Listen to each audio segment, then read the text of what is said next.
Selective high schools in New South Wales are quite well known for their strong academics, driven peers, and their success in the HSC. If you look at the Better Education Rankings or NESA's Distinguished Achievers List in Year 12, you'll see that most of the top 50 high schools in the state are either selective or top-tier private schools. Schools like James Roos, Hills, North Sydney boys and girls consistently produce students with ATARs above 95 for the majority of the entire cohort. But what happens if you didn't get in for Year 7? Is it worth trying again later on? The short answer is it depends. Transfers into selective high schools from 8 to 11 are more common than some families might realize, especially in certain grades where there are additional spots, and for some students, it can be a game-changing decision. I personally moved from Penrith to Girraween High School after trying out 3 times and only making it in when they have this extra class. We also have a very high success rate for students who do tutoring with us in preparation for this type of process, but they must be willing to put in the work over a long period of time. But how do you know if it's the right move for you? Based on what I've seen as a student and as an educator, here are 3 big signs that it might be a good time to think about switching schools, especially into a selective high school. The first, that can be one of the earliest warning signs, is that if you notice the more focused and high-performing students at your school, especially in your grade, are looking to transfer out of the school, especially into other selective schools, you need to stop and ask why they're doing this. Back when I was at Penrith High School, which is already fully selective, I remember a moment that quite literally opened my eyes. A student named Juhi, who was topping the grade in both maths and English, announced that she actually just made it into and will be transferring into James Roos High School in Year 8. She wasn't just a smart student though. She was very confident, she was friendly and quite down to earth. The kind of student any school would want to keep. And when she left, it made a few of us think twice. Well, it made me think twice at least. Why would someone that was doing very well at Penrith was looking to leave and join another school like James Roos? I personally didn't even know it was possible because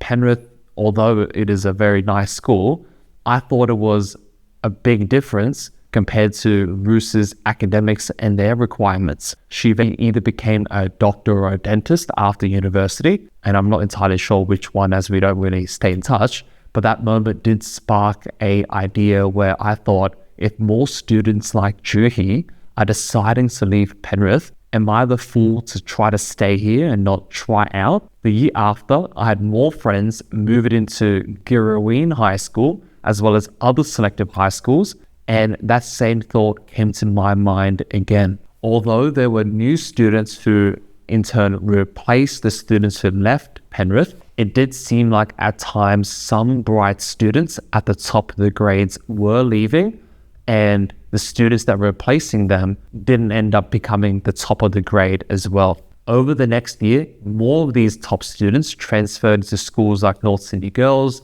Girraween and Balcombe Hills, etc. They weren't running from bad experiences, they were just chasing better ones. They wanted tougher classes, more driven classmates, and schools where the expectations were even higher. Sometimes students leaving isn't just about chasing better rankings, it's about escaping a ceiling. In many schools, especially smaller or mid-ranked ones, there's a limit to how far a high-achieving student can grow before they begin and hit a plateau. Students may start running out of extension material, or the school might focus more on lifting the struggling students rather than accelerating the ones that are quite ahead. When students like Juhi are leaving, it's often because they've hit that ceiling and want to be somewhere that pushes them further. She was already ranked number 1 or number 2 in most subjects. It's a critical sign for parents and students to stop and think, if the school doesn't have the resources, pace, or the peer competition to stretch the top kids, the most driven ones can potentially seek that elsewhere. If you see this happening at your current school, it's worth thinking about whether you're in the right place to grow or whether you've outgrown it already. Every school has great teachers and hardworking students, but when it comes to consistent academic performance, I don't think the numbers can lie. If you're serious about the HSC or aiming for a competitive university degree, it's worth looking at your school and how it's performing year after year in the HSC. Check things like the number of band 6s, which essentially is a 90 plus in an HSC subject, or how your school is ranked overall in the Better Education website. Some schools include many private or religious ones used to proudly advertise their academic results and their school rankings. But now, many actually hide them when they start to slip in the rankings. I've seen schools that had strong reputation 10 years ago now avoid releasing the HSC performances at all. However, if you dig deeper, you find that some of these schools get less than 10 band 6s in an entire Year 12 cohort.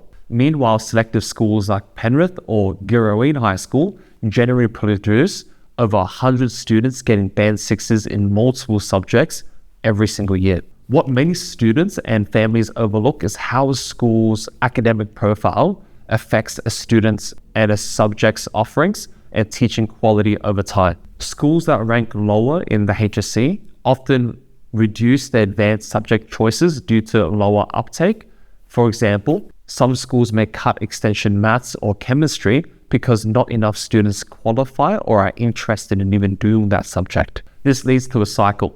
There's going to be fewer opportunities for strong students since most of them are leaving, and standards will drop further. In contrast, selective schools can offer to provide these more niche or higher level subjects because more students are not just ready to do them, but they want to do these subjects. That essentially can open more doors, not just to higher ATARs, but to scholarships, early entry programs, and stronger uni applications. But why does this really matter? Because your environment generally shapes who you are and what you see as normal. If only a few people at your school are aiming for ATARs above 90, that becomes the ceiling, even if you're capable of doing and achieving much more. On the other hand, in a selective school, being surrounded by students who are always aiming quite high can generally improve your own standards. It's not about competition, it's about being in a space where academic success is kind of expected and hard work is not shied upon. The next reason is that sometimes it's not just purely based on the grades that you're doing or the peers are doing, but it's also how you feel in class. If you're getting straight A's, but something feels quite off, if you're not excited about school anymore because you're finding it quite easy, if everything is quite simple and you're coasting along, you're not supposed to feel overwhelmed all the time, of course, but if school feels like it's running on autopilot, then that's something that you may want to pay more attention into. At Bing's Academy, we've seen this happen quite often. Students might start off getting B's, C's, or even D's in their current school, but once their core skills improve, their results jump. Suddenly these B students or C students consistently get A's and B's.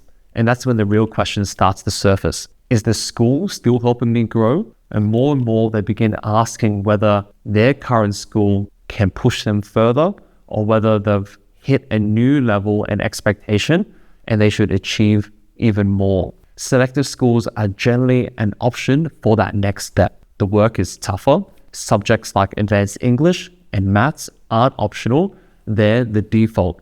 Students and teachers expect more, deeper answers, more critical thinking, and at a higher and faster pace. For students who are ready for that kind of environment, that could be something to help them stay more motivated. In fact, one thing I hear a lot from students who have successfully transferred is, I didn't really realize how much I wasn't learning until I came here. And here's something that's just as important. If you feel like you have to hide how hard you're working or pretend school is very easy just to fit in with some of your classmates, that's a red flag. That's not your fault. It can just mean the environment around you is just not aligned with what your plans are for the future. Coasting for too long without any challenges could actually make you pick up bad habits, lose your drive, or overestimate how much you really know. Maybe you were ahead at one stage, but because everyone's expectation is so much lower, maybe you didn't put in the work for another 6 months, maybe you're just average now. when compared to the overall state. But being part of a selective school generally flips that dynamic. Working hard is generally seen as much more normal, and being keen to learn is encouraged. That said, the step up isn't for everyone. If you're generally struggling in subjects, especially in English, maths, or science, not just finding them a bit hard, but falling quite a bit behind, I actually don't think selective high schools would be the best fit for you, as you'll find it too overwhelming. The academic bar is already quite high, and if you're drowning in your school that's not even as high of a rank as it can make things just worse. And if you're doing quite well, but you're not feeling that stretched, then maybe it is worth giving it a go. And the reason why I mentioned English, maths, and science is even if you join a partially selective stream for a school, those students that are in the selective stream learn English, maths, and science at a more advanced level compared to just normal schools, which follow the standard curriculum. But something to really think about is if you're really serious about trying and giving it a go, then it's literally one of the first questions that the principal of a school, if you're trying out in years 8 to 11, they'll ask you. Let's say that you do really well in the HAST exam at Girraween High School. Generally, the first thing they'll ask is, you're near the top at your current school. This may not be the case when you join Girraween. How will you adapt to this? Because they know that many students struggle with adapting to a whole nother standard and level. So they want to make sure that you're comfortable with taking that step should you be successful. It's also worth noting that not all selective schools are the same in terms of difficulty. For example, I've seen firsthand that the standards at both Penrith and Girraween are quite comparable, both demanding and quite challenging for me at least. But when I looked at assessment tasks from schools like Blacktown Girls Selective Stream, Parramatta High School, or even Baulkham Hills, they do vary quite a bit in terms of difficulty. It's not necessarily a bad thing, it just means there's a range even within selective high schools, which is why rankings between selective high schools will vary. And compared to most non-selective schools, even the easier selective schools will be a big step up. Let's say that you join and attend your local catchment school, whether it's Pendle Hill High School or maybe a school that's in your local area, and you're successful to join the Parramatta High School selective stream, that could be a very challenging step for you. And that's totally normal. Ultimately, it's not just about the ATARs or the results, even though they're very important. It's about being in a space that challenges you and helps you grow further. If you're feeling too easy about things, a bit bored about certain subjects, then you probably hit that plateau and you need a bit more of a challenge.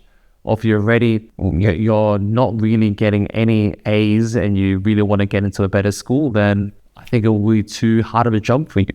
In the end, it really comes down to if you're noticing the strongest students leaving, or your school results don't reflect what you want to achieve in the future, or you feel understimulated in class, it might be a really good time to consider whether it's worth giving it a go, trying to transfer. It doesn't have to happen overnight, but just don't brush off that instinct. It's what I had to really think about and why I decided to ultimately give it a go to move from Penrith to Girraween. Hopefully you guys liked me discussing about this subject. If I missed out on any points, please write it down in the comments below. I try to reply to nearly all comments, but I definitely read through everything. If there's another topic you want me to cover, please let me know too. Thank you so much, and I'll see you in the next video. Bye.